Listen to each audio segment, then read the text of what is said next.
what happens if we get caught holding this meet-up in our farm? Nothing terrible can happen, surely. It's just a friendly get-together, you know? But what if you get arrested for it? Well, it's a party, so why would they arrest me? I can't believe this happened!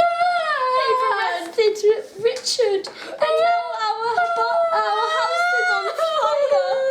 It's all because of the party!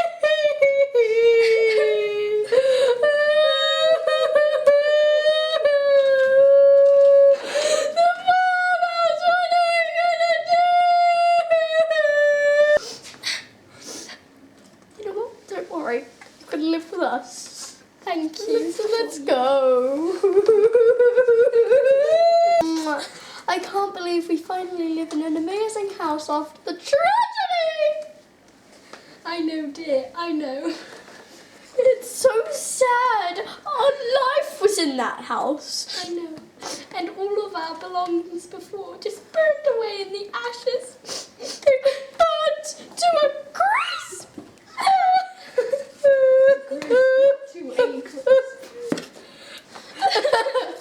I can't believe our animals!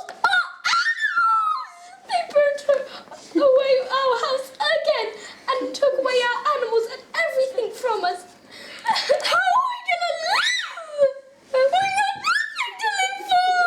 We've got no house! We've got no animals! We've got nothing to live for! I can't believe it happened again! I know. Again! What did we do wrong to deserve this? Break the law? I'm not really sure. Well, at least we've got this one field left, I guess.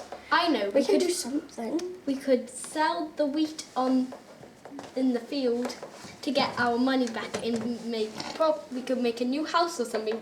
That's a good idea. I know. We could sell all of it and then we can get loads of money and we can buy more wood and stuff. I know, I'm smart. And every one of these sprigs has every one of these pieces of wheat is technically 9 in 1. It's like a full starter, main course and dessert in one. You're right, dear. You're right. We'll make 9 times the amount of money. Do you realise this? Jesus, calm down. Well, we're homeless. How am I meant to calm down? This is a miracle. Thank you, God. From God. You. Let's just preach to him quickly. Thank you. Thank you, God. Thank you.